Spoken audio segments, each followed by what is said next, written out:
guys, welcome back to another episode of the Spin Cycle podcast. I'm your host, Kiara McKinney, and today I have a very special episode for you. Today we are doing a full episode surrounding Taylor Swift, not just because of the news of her breakup with Joe Alwyn, but because I recently attended the Eras Tour. So I went to night 2 in Arlington, so I have a little bit of SWIFTIE tidbits for you around that. Plus, we're going to talk about the breakup. We're going to do kind of like a retroactive deep dive on Midnights to see if she left us any clues. So strap in, buckle up. Hope you are a Swiftie. And even if you're not a Swiftie, I think that you'll still enjoy this episode. So yeah, buckle up.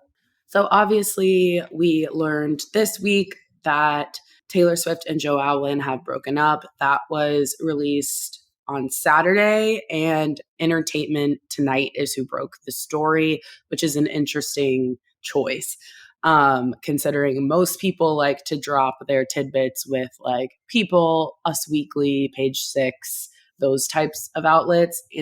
Entertainment Tonight, while like a reputable source, is not usually like the top tier go-to exclusive news tip outlet. So that's kind of why it's just a little bit interesting that that's who snagged the story. But the news broke. Basically, every article, whichever source is giving the tidbits, they're basically saying that the split was completely amicable, non-dramatic, and happened a couple weeks before she went on tour. Which this is interesting as well because there's been like a lot of speculation over like what that means and if it's true, because it's very vague. It just says like a couple weeks before, but it hasn't necessarily given like a real timeline. But Taylor released Midnights in October. I believe it was October 21st, 2022. And she kind of fed it to us as though Midnights was like more of a collection than like an anthology album. Like it's definitely autobiographical. However, she made it seem like these were a collection of songs that she's written throughout her career that have all been written like in the middle of the night. And that's kind of how she presented this, like it's like a themed album rather than more of like a chronological anthology album like her older ones like Speak Now and Fearless and Red, but different also from Folklore and Evermore, which she has previously claimed are not autobiographical. But I think it's a little bit of a mix because obviously the trilogy of like Cardigan, Betty, and August, those do seem to be, you know, like a fictional story. But and then some of the other characters like Marjorie, whatever. However, Marjorie is her grandmother, so it's like it still seems to be like from this like real place as opposed to being completely made up. It's not like a totally like fictional story. To me, it seems like it's kind of like both. But after the news dropped of Joe Alwyn and Taylor breaking up, a lot of people were like freaking out on the internet. A lot of people were shocked. There's been a lot of different reactions. Something that I've thought to be really funny is that Dumois, the like gossip, like anonymous gossip tip account, they have been claiming that Taylor and Joe have been married for like a long time. And I've always thought that this was false. Part of the reason I've thought it was false is because, well, most recently on Lavender Haze, she's obviously singing about like how she's not married. Like it literally is kind of addressing that rumor.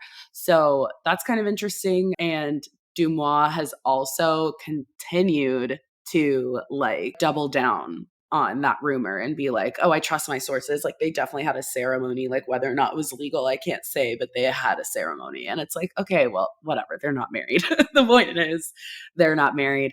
I also thought that that line on Lavender Haze where she says like that 1950s shit they want from me, I've always found that to be really odd because a lot of Taylor's previous works have like hyped up the idea of marriage. Like she seems to be very much a romantic and like very intrigued by the concept of marriage. So Lavender Haze was like a sharp deviation from that. And I almost took it as like one of those things that I think every girl has done in their life.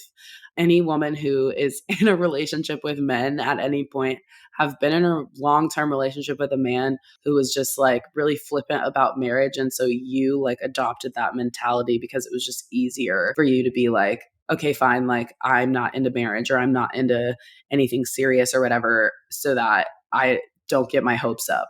Like it's more of like accommodating the man than like something that really comes from you. And that's kind of what the lyrics on Lavender Haze kind of seemed like to me. But maybe I'm projecting, but I am married. So I don't know. That is just one song on Midnights that I think could like use revisiting. But Lavender Haze obviously is a very positive song about she and Joe for the most part, other than the weird marriage tidbit. But then some other ones on Midnights that I think are worth looking at again are Bejeweled, number one. That's one that has always stuck out to me. It's my favorite on the album, which I think is basic probably, but I love that song and the music video a whole lot. Bejeweled is likely about Joe, which we had all previously kind of written it off as being like a Calvin, like a post Calvin song that got like shelved because she didn't really write a lot of songs about Calvin. First of all, the way that she addresses him in the beginning of the song, calling him baby love and baby boy, that is notable because the way that she addresses different men in her lyrics is usually like very specific to them. And she always refers to Joe as baby, which is not like a standard across all of her exes, flings, muses, whatever you'd like to call them. So that's one thing that from the very beginning stands out, is that she refers to him as baby, whoever the subject is. Then there's a lot of like imagery around obviously sparkling, hence Bejeweled. But she talks about what, like when she says, I miss you, but I miss sparkling, that seems to be a reference to her missing her like life as a pop star. Cause she definitely like, she fucked off to London to live with him and has been like largely out of the public eye since then. Granted, she was already taking a step back from her like public persona because of her Reputation era and all the stuff that went wrong with the Kardashians and Scooter Braun and all that stuff. So she definitely like took a step back from the public anyway, but it does seem as though she kind of stayed out of the spotlight a lot longer than she would have had she not met Joe. And so my speculation is that all of the privacy has been to appease Joe, and that he's the one that really is like not comfortable with her level of fame, which is also what a People article came out on, I believe it was Sunday or Monday, to corroborate that theory. So I was already kind of thinking like maybe they weren't going to work out in the long term because it really doesn't want to be with somebody famous, which is so ironic to me because he himself is famous. Like, it's not like this is some regular Joe off the street. This isn't her like somebody who's on her tour as like a crew member. This isn't like her set designer. This is another famous actor that just is famous in a different country and is less famous. And he's so threatened by the fact that she's more famous than him. So I've always kind of assumed that this wasn't going to work out in the long run unless she really was willing to like kind of give up her career for him, which I think is like the worst thing any woman can do, is to like give up their identity or like whatever it is that's very important to them in order to be with a man.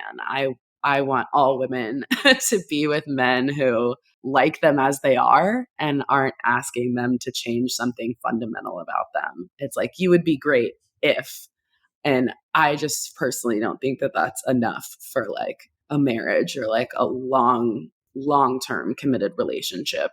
I'm honestly kind of surprised they made it these 6 years, but clearly she's kind of itching to get back to her career. And that is what I think that Bejeweled is about her like really wanting to get back out there and feeling conflicted by this man who also isn't obviously is not like wanting to like get married or like any of that kind of stuff. And then in Bejeweled, she also says, putting someone first only works if you're in their top 5. And by the way, I'm going out tonight, which that's like my favorite part of the song. But I think that that is a really good look at how she feels or felt about like her position in Joe's life, that she's like changed all these things for him. She moved across the country for him. She's given up a lot of things for him. And then she obviously, based on this song, doesn't feel like it's being reciprocated and is like, what did I do all this for? I really want to go like feel good again. So that's the way I'm now interpreting Bejeweled. Another one that's come up online a lot is Question, but I don't love that song as much, so I have to pull up the lyrics. So again, it kind of like connects to Bejeweled in that in the like first verse, she says, good girl, sad boy, big city, wrong choices. So that's interesting. She says, I don't remember who I was before you painted all my nights a color I've searched for since. She talks about miscommunications, blah, blah, blah. But then the chorus, which is the part everybody knows, which also a lot of people speculated this previously was actually about Selena Gomez and Justin Bieber, perhaps. Again, like because she kind of presented this album as more of a themed album than one that had like that was like timely. A lot of people were searching for alternative meanings where it could be about somebody else or something that's been long over, that kind of thing. So then the chorus says, can I ask you a question? Did you ever have someone kiss you in a crowded room and every single one of your friends was making fun of you, but 15 seconds later they were clapping too? Then what did you do? And then did you leave your house in the middle of the night? Did you wish you'd put up more of a fight when she said it was too much? Do you wish you could still touch her? It's just a question. So what's interesting to me is that like that first verse and the chorus like don't go together. Like to me, it almost sounds like two different stories, if that makes sense. And like, obviously this is kind of like my brain as a writer where I can sometimes tell in songs when like the chorus was either written like way before or way after the verses because they're kind of disconnected. And I feel like that's one of them. And then, but like the verses go together. So then the second verse talks about being out of time, fucking politics and gender roles, and you're not sure, and I don't know, got swept away in the gray. I just may like to have a conversation. And the chorus again, then the bridge, which her bridges are always like very like pointed, I feel. So the bridge says, does it feel like everything's just like second best after that meteor strike? And what's that I heard that you're still with her? That's nice. I'm sure that's what's suitable. So again, I'm like, a lot of people are like, online is where I've seen this. So I've been lurking on the SWIFTIE Reddit. I'm really scared to like post or comment in the SWIFTIE Reddit. I'm scared of them, but I've been lurking. But a lot of them have brought up this song and commented on how they've even like when it first came out kind of raised an eyebrow for them. For me, this is one of her most like confusing songs and like very blurry. I don't know if I don't feel as strongly about this one as Bejeweled, but I think it is worth putting a pin in and seeing if we get more information that makes this one make more sense. One that stood out to me also on Midnights is Maroon. A couple of things. First of all, she says something about laughing with my feet in your lap like you were my closest friend. She refers to Joe as like a best friend a lot in her lyrics, which I think is interesting, I guess. It's a red flag to me, honestly, when women call their men their best friends. I'm always like, that's strange to me because like I love my husband and like obviously I love spending time with him. He's my favorite person to spend time with. He's really the only person I ever want to spend time with, but still I think referring to him as my best friend is so cringy because like he's not my best friend. Like he's my husband. See what she's trying to illustrate there. But I think to me, as somebody who's married and hopefully finished with all this, it just is interesting to hear that like repetitive trope because I'm like, it just seems like what she liked about her relationship with Joe was how like easy it was, maybe, or how easy it seemed because he's like laid back and shy and not volatile, I guess, like her ex is. But I don't know. I guess just like based on her lyrics, I've always been like, is their relationship just super boring? Because she's always like, I don't know. To me, whenever people say that their spouse or their significant other is their best friend, I'm like, that means your relationship is boring. I don't know. Anyway, so she says, and I chose you, the one I was dancing with in New York, no shoes, looked up at the sky, and it was the burgundy on my t-shirt when you splashed your wine into me and how the blood rushed into my cheeks, so scarlet. The mark you saw on my collarbone, the rust that grew between telephones, the lips I used to call home, so scarlet, it was maroon. So something that I've always found interesting about Taylor's writing is the way that she like really implements colors into her writing. And that's like some of her Easter eggs are really just centered around colors. For example, in the Bejeweled music video, she like gets into this like Charlie and the Chocolate Factory type elevator. So it shows the elevator buttons and each of them, there's 10 or something. It's all the albums. So I think 10. It's like all of her albums and each floor is color coded to the album it coincides with. And then she gets in the elevator and she pushes 3, which is purple for Speak Now. And then the next one she does is 5, which is like bluish for 1989. And so that's why people think that we have Speak Now coming and then 1989. So she loves colors. And so this entire song obviously is about a color. It's called Maroon. But it's interesting because it's almost like a follow-up to Red. Maroon is like a darker shade of red / purple. She has said before in a song, I thought that love would be burning red, but now I know it's golden. And so anytime she talks about gold, that's kind of a reference to Joe. She also talks about him being blue a lot and like sadness and like his eyes being blue, I guess. It almost feels like this song is going back on what she said about love being golden and not red, and her implying that her relationship with Joe turned red again. So I don't know. This obviously could also be about like just a really old song about like Jake Gyllenhaal, since he's who inspired Red, and it talks about being in New York in the chorus, which obviously is where she and Jake both lived when they dated, and now she is living in London with Joe.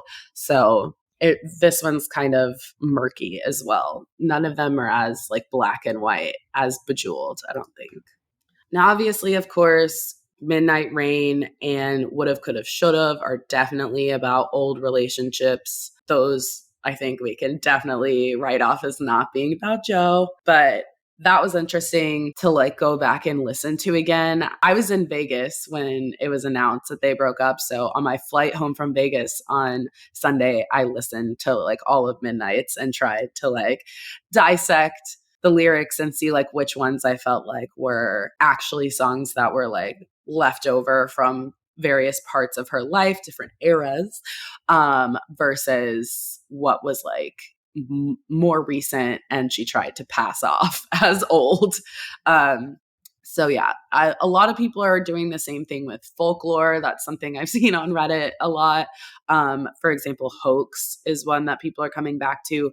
For me, it's been Peace, which I actually choreographed a solo to this year, so I've listened to it a lot. Peace is also a song I relate to a lot, just as somebody who has like a background of trauma and a lot of mental health issues. I've always felt really connected to that song because it's somewhat like how I feel about me being like a burden on my husband.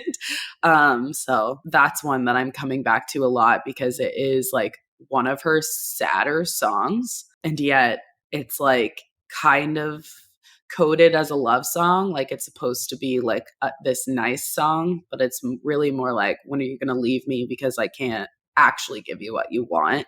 So in some ways it was foreshadowing in their context of him like clearly wanting her to not be famous anymore, and she's never going to not be famous. But in Peace, she says basically, would it be enough if I could never give you peace, is like the main lyric. But yeah, that one's very, very sad. Another thing that I kind of wanted to do is look at her last few track fives, which, if you don't know, she always puts the song that she considers to be the saddest as track number 5 on her albums. Track 5 on Midnights is You're on Your Own, Kid, which is a very sad song. But a couple kind of Easter eggs possibly in this song are, the very first line is Summer Went Away. And she and Joe started dating in the summer of 2016 when I think she was still dating Tom Hiddleston.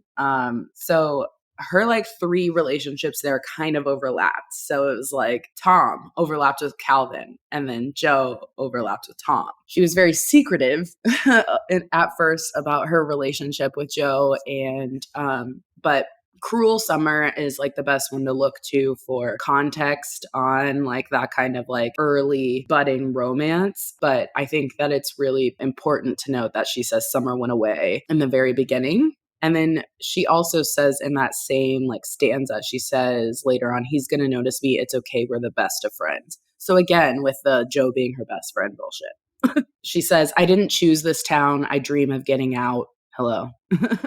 London. But then this is where the imagery of being a kid comes back, and chorus says, from sprinkler splashes to fireplace ashes, I waited ages to see you there. I searched the party of better bodies just to learn that you never cared. And then she says, writing in my room, I play songs in the parking lot, I'll run away. The jokes weren't funny, I took the money. My friends from home don't know what to say. I looked around in a blood-soaked gown and saw something they can't take away. Again, this one is very like coded. This one's a little bit harder to interpret, kind of like question. But I definitely think that there are some little tidbits in here that show that her like unhappiness or dissatisfaction with her situation being in London. And this song feels very lonely to me and very like full of like regret. So this one seems to me like she's feeling lonely in London, possibly. Just a thought. Then on Folklore, My Tears Ricochet is track 5, which makes sense because that's the one that's actually about Scott, what's his name, the guy who sold her masters to Scooter Braun that she was close with, that founded Big Machine Records and like kind of launched her career. That's what that song's about. It is really sad. But then let's see, Evermore track list. Evermore 5 is Tolerate It. So and that one is actually one that I'm not quite sure whether it's part of her fantasy world or if it's real. It is a really sad song. My guess is that is not about Joe based on when it was written and like that kind of thing. But we do know that Willow, even though it is like a grown-up version of Cardigan, is about Joe. Gold Rush is said to be about Joe. And then Happiness and Long Story Short are definitely autobiographical. But Tolerate It is a little bit gray because it's basically about a like person in a long-term relationship, which you like, I think you assume they're married in the song. And the narrator is talking about how she like loves her husband still, but her husband now just tolerates her, doesn't love her anymore. And how they're just like in this marriage that no longer has any love. So that is a really sad song. So basically, track 5 on Midnights is the only one that's like eligible for speculation that it is about Joe. I do think that Delicate is track 5 on Reputation. Definitely about him, but that's about the very beginning of their relationship. So as you can see, my nails are still purple. If you're watching on YouTube, if you're listening, then you don't know what I'm talking about. But my nails are still purple from my outfit for the Eras tour. I dressed kind of Midnight Speak Now-ish themed, and it was really fun. But I want to give a little bit of a recap for the concert without like spoiling it for anybody who's going in different cities. It was incredible. I went, like I said, night 2 of Arlington, and the secret songs she played were Clean and Death by a Thousand Cuts. So that was like a really, really good night for secret songs.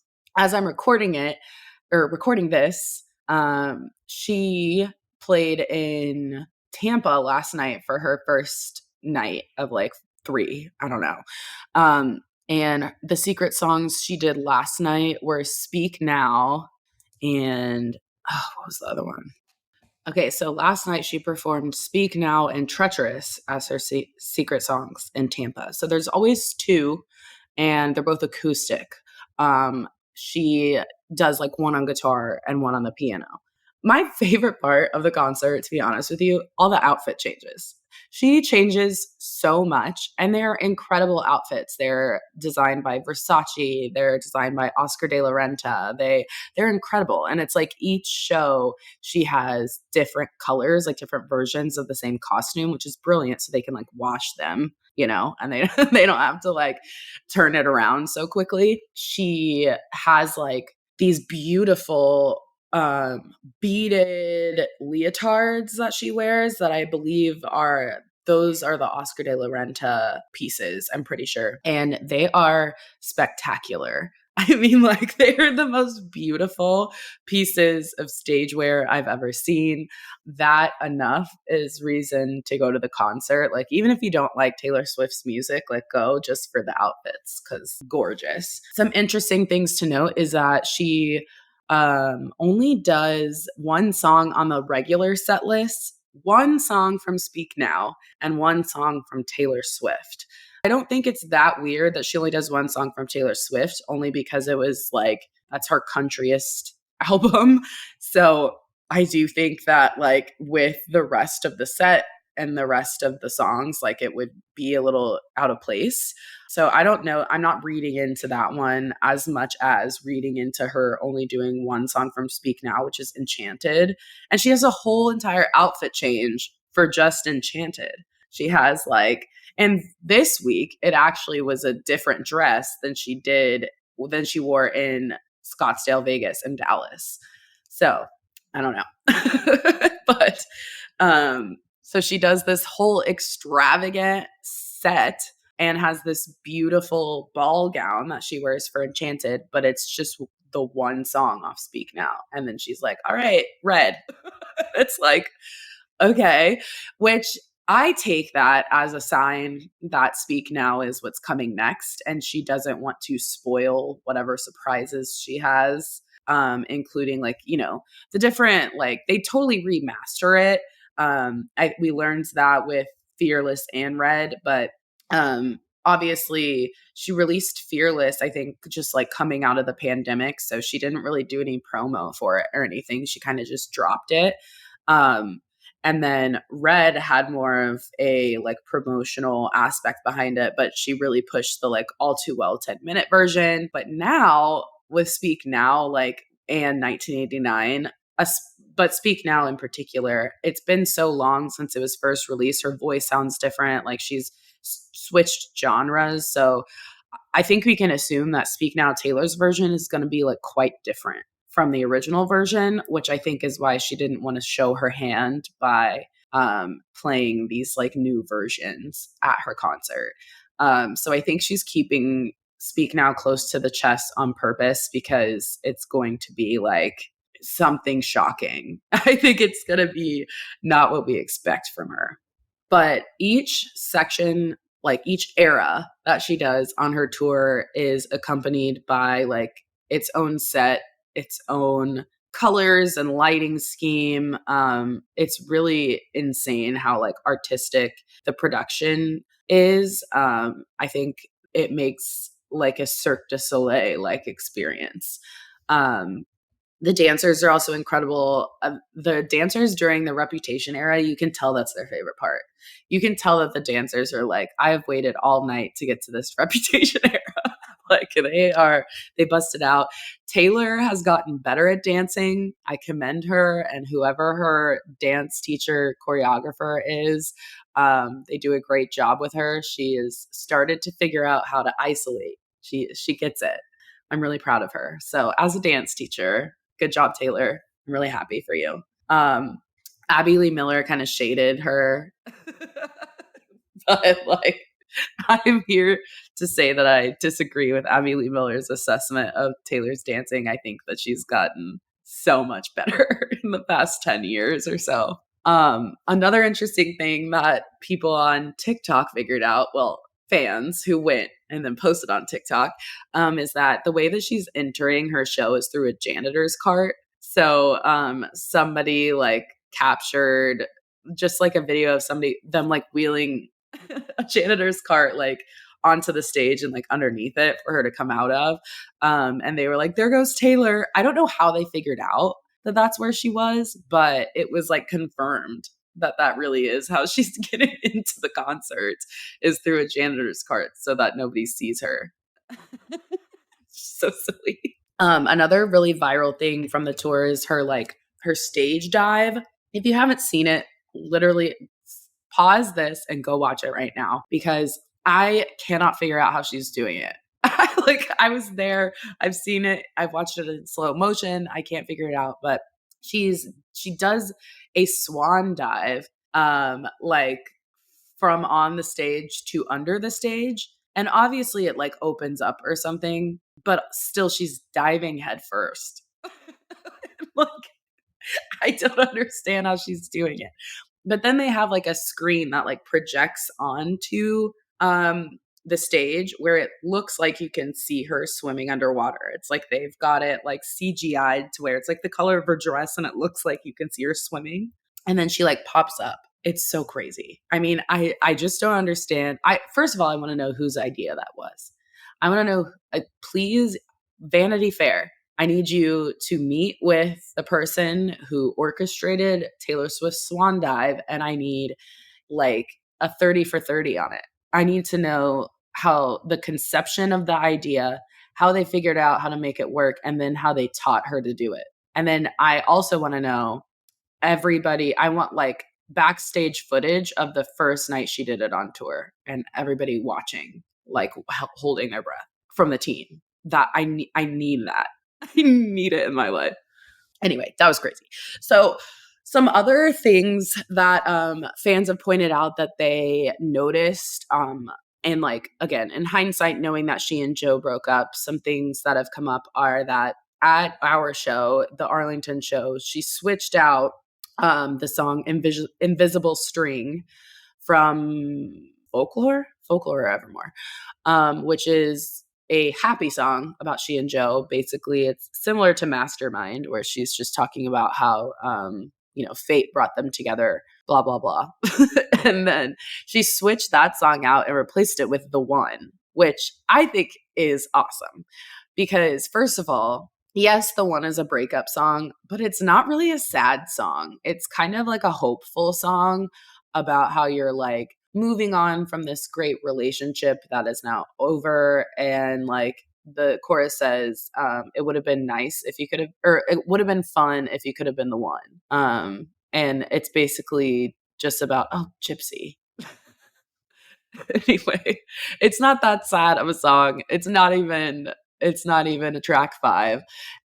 So I think it's funny, not funny, but I think that it's cool of her to switch to that song, instead of something that's like gut wrenching and heartbreaking, to like kind of signal. But she did that before the breakup news came out, which is also why, like, okay, that brings me to this whole other thing. A lot of people, including Dumois, which I think is where this is kind of like coming from. Dumois has kind of like indicated that Joe's team / Joe like leaked the news of the breakup. But to me, I think that it seems to me like Taylor knew she was going to be on a break from her tour and wanted the news to come out while she was like in between shows. And like, so to me, it seems like a strategic media placement that was like almost a full week before her next show. Because she was in New York partying also. So I think she also knew she was going to be spotted out in New York. I think she knew that, Joe had been missing from her tour, which isn't that weird, but he wasn't there at all. And I do think that like usually significant others will go to like the very beginning of the tour and like the very end. It's kind of weird for them to like pop in the middle.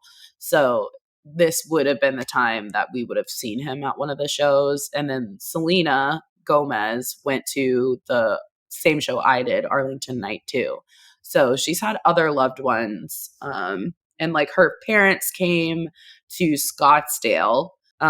So she's had a lot of loved ones around, and Joe has been notably absent. So I think between that and the fact that she was going to be hanging out in New York in between dates, I think she just wanted to not have to deal with like the rumors and stuff. And like, so I think it was a very strategic news drop from Taylor's team. I don't really see the value for Joe, like why he would want to like leak news. Like, that doesn't seem like his MO, especially because he like is always seeking privacy. Yeah, so that's one way that she kind of hinted at the breakup before it ever even came out, was replacing Invisible String with The One. But overall, it was a really great tour. My husband really liked it. It was the biggest concert he's ever been to. So in all of the like pictures and videos, he's just like kind of like wide-eyed, but he had a great time. And I was really excited that he could come. But if you haven't gone to the show yet, if your show is coming up, I have homework for you. Please, as soon as it happens, well, I guess you can like get back to your car if you want, but I need you to tell me what each secret song is that she does. I need to know before anyone else what her secret songs are. I want to see if I can find any Easter eggs through the secret songs. She hasn't been dropping a ton of hints, but I have like been screenshotting all of her captions on Instagram when she posts, because she almost always quotes a Speak Now line. Like she'll say like, I'm enchanted to announce or whatever. But she also said, I think she also quoted Wildest Dreams not that long ago. Pay attention to her captions, because her Instagram captions are never an accident. And so I'm wondering if the secret songs, if they're paired up strategically or not. And if you have any SWIFTIE fan theories, please feel free to submit them. Join us on Substack, because Substack now has chats and notes. And so we can talk to each other through there. If you have questions or if you have theories or anything you want me to talk about, that's like the best place to put it. That's where I'll see it the fastest. I'm really bad at Instagram DMs. If you're my friend, you know that. I'm really excited for the next re-releases, and I'm also excited to see if we get an album out of this breakup, even though, people are theorizing that we already did with Midnight. Hope you enjoyed this full SWIFTIE episode. I will probably do another one on Beyonce when her tour starts. But she's honestly so private that she's really hard to talk about, because she does such a good job of hiding from us all the time. But the clips from that really awkward Tyra interview are circulating again, and people are like, this is why Beyonce won't do interviews anymore. So yeah, but I'll try and do a full Beyonce episode when her tour starts, but I'm going to have to start digging up some dirt now. But yeah, all right. Hope you liked it. I will talk to you next week about more celebrity couple drama, because there's so much going on. We've got to talk about Kylie Jenner and Timothée Chalamet. In the meantime, though, like I said, go follow the Substack, follow us on Instagram at the Spin Cycle Media. Tweet me, send me an email. I don't care. All right. Love you. Bye.